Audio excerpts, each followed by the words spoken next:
You're in your 30s, no husband, no boyfriend, no serious relationship. Sure, you don't want to have children for yourself. And even if you don't see husband, you have children. Have children for yourself. You're not longer a small girl. Eh? Is it when you enter menopause? Eh? Okay, what if husband does not come now? If husband does not come, what are you going to do? It's better that you have children for yourself, oh, because at all, you have children. Children is a legacy that you need to have for yourself. You better look for a way and have children, oh, whether by IVF, surrogacy, anyhow, have a child for yourself. Children are so important. I think.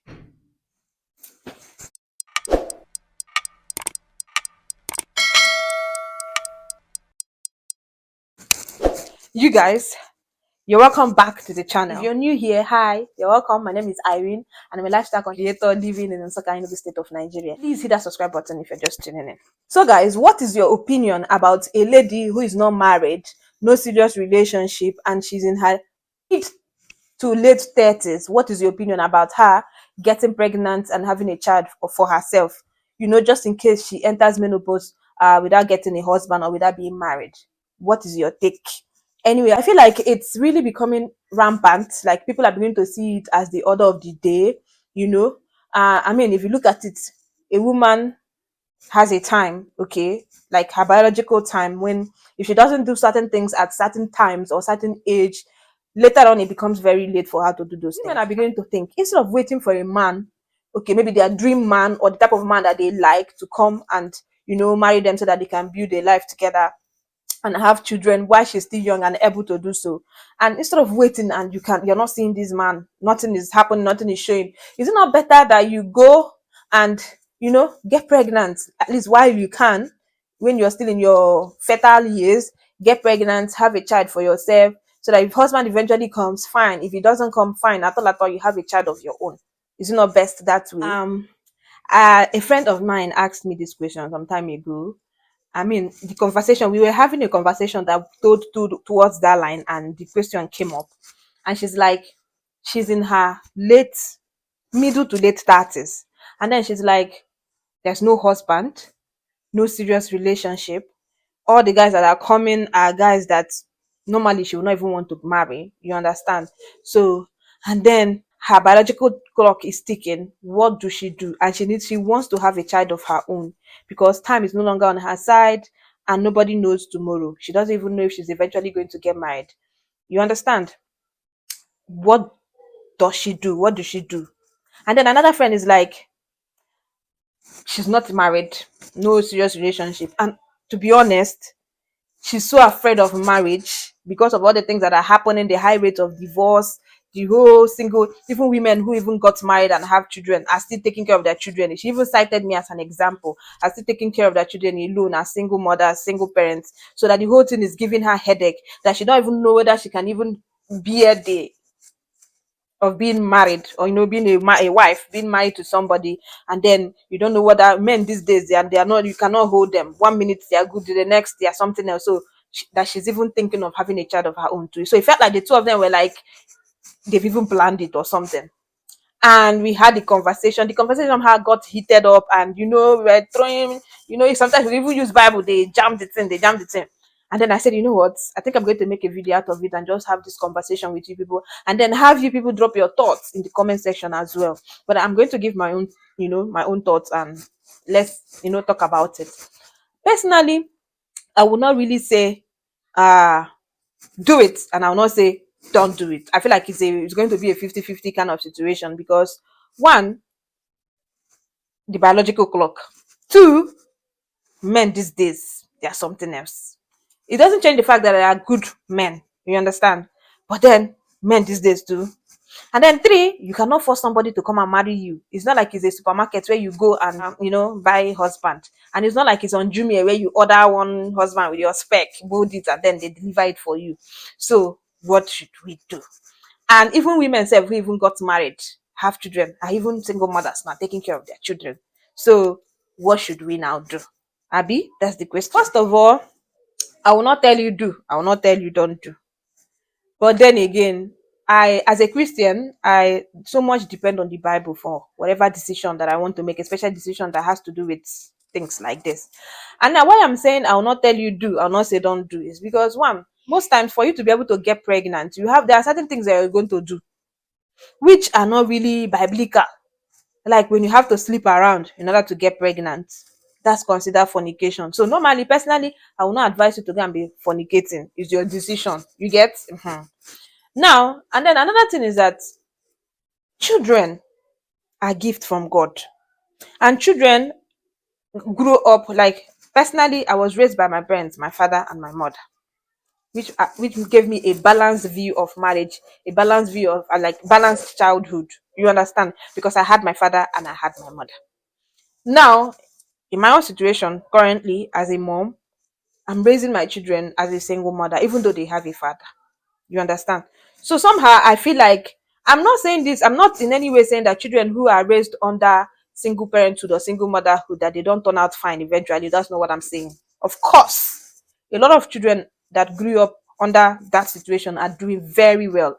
Like, you'd even say, are you sure it's not even better to even train a child, single-handedly without involving anybody? But then there's a reason why God made it that way, so that children can have a balanced view of marriage, balanced view of childhood. Everything can just be balanced in there. Because now I'm speaking for as from experience like this now. I have my children, they have a father, but their father is not in their life currently, you know, and sometimes they feel it. You get, because there are times when they might be playing with their friends or with their cousins, and then their father comes, those ones father comes or calls, and when they see these things, they come to ask me, Mommy, what of my own daddy? Call my daddy for me. You understand? Call my daddy for me. You get, and sometimes I call. You get, so now, which means that it affects them. Now, imagine the possibilities that could things that could go wrong. Now, imagine that one, you go and get pregnant for a guy, and then have this child. Tomorrow you might plan to be a single mother. Tomorrow there's a possibility that this man will come back and say that he wants to be in the life of his child, and there is nothing you can do about it. There's absolutely nothing that you can do about it. If he goes to court, court is going to grant him access to his child. I mean, while you've lost that your idea of single parenting, taking care of your child alone without having to worry about anybody, any man. You understand? Now, and then secondly, this child will grow up to keep asking you every single day, Mommy, where is my dad? Who is my dad? I want to see my dad. You understand? They'll keep asking you these questions, and what will your answer be like? What are you going to keep telling these children, and for how long? You understand my point now? So these are criteria that are definitely going to give you headache in the process. Now let's say, okay, you do artificial insemination, so that you don't have to struggle with who the father of the child is. You don't have to struggle. You understand? Remember, you don't have to struggle with the father coming to lay claim to the child or coming to be in the life of the child. You understand? Remember too that there's a possibility of your child getting married to his or her sibling or her blood brother or sister, all because the same person bought sperm the same bank where you bought your own sperm too. Now this child is going to be the one worrying you every morning and night. Who is my father? He is my father. And at some point, you cannot go back to the hospital to go and start tracing the sperm that you used. You get? So in the future, it's still going to be a problem, at least between you and your child. Personally, if you ask me, let's say your biological time is ticking and you want to have your child that will grow old, like grow up with you, you understand, pending when you eventually get married. Because I feel like you telling yourself that I don't want to get married, or man is not coming, let me just have child and focus on my child. It's like you limiting yourself. It's like you telling yourself, in fact, I don't want husband, I don't want any good. It's limiting yourself from getting even a good man. So if you still want the possibility of getting a good husband, I feel like the better option or the easiest option would be in adopting a child. Because when you're adopting a child, I don't see you committing any sexual immorality. You understand? Even before God, you have a clean state, a clean heart before God. And then secondly, even when the child grows up, let's say you adopted the child when the child is still a baby, even when the child grows up to ask you these questions, you already know what to tell the child, and it will not be like you're a wicked mother who is selfish, who just wants your own selfish gain, by just having a child for yourself. That is if you did slept with anybody to get pregnant. So if you slept with anybody to get pregnant and this child start asking you for the father, and you don't give her any or him any information, the child will consider you as a selfish mother. So, but in this case where you adopted this child, and even if the child is asking you for the father, you know for a fact that there's nothing you can do. You tell the child, I even adopted you. I'm sure your parents gave you up for adoption. That was why I was even able to adopt you. So whatever anger she has or whatever will not be against you. She will not consider you selfish. She will not even see you as someone who is selfish because you even helped her. And then before God, you do not have any bad relationship before God. It's not like you did anything bad to be able to have this child. You understand? That is what me I think. Oh, and you get, as a Christian that I am, that's trying to have biblical backup. You get? So other than that, I feel like having a child without a father, just so you can focus on your life, is somehow selfish for the child. I'm not talking about you as the mother, because personally, what I'm going through personally as a single mother, it's not easy for me. You get?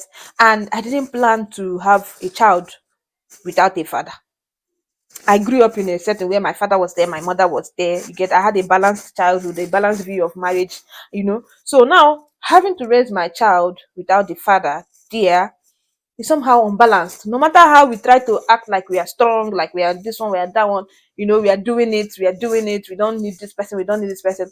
Now, if in a situation where you're already married and you have this child, and then your life is at risk, you understand? Your partner is cheating, or your partner is beating you, or so many other terrible, terrible things that your partner is doing, and you just need your sanity to be able to take care of your child.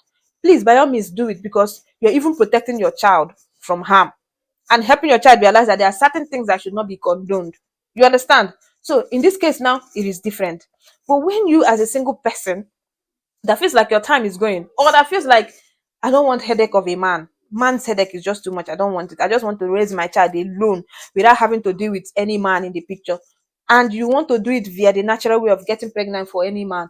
Best believe that in the future, that man can come to lay claims to that child, and there is nothing you can do about it. Go to court, and the court is going to grant that man access to the child. That is the truth. Or let's say, okay, let me just do artificial insemination. Nobody's gonna know. I'm not going to know the father, so there's no point. Nobody father is going to come out tomorrow to come and start asking me anything. Best believe that this child is going to keep asking you questions about who is my father. I want to see my father. Call my father. So for how long? At the end of the day, this time I start seeing you as a selfish mother who just wanted her selfish gain without considering how she or him will feel about the situation. Don't get me wrong, children like this usually grow up to be very good citizens, to do very well, to even make good husbands and good wife. You understand? But then inside them still, those that still wished and wanted to know who their father or mother is. You understand? So you denying them of that is selfishness. You understand? So it is better to even adopt a child. That child already knows that the mother and father gave her up. They don't want him. So you that accepted him, you get, even did him a favor or her a favor. And it is even best. I like, for me personally, I feel like it's even better. You have a child and you start, at the end of the day, the point is to have a child. Yes, at the end of the day, the point is to have a child that will grow up with you, that will take care of you. And a child is like what is it? Like computer. What you put is what you get. You get? So whatever you garbage in, that's what you garbage out.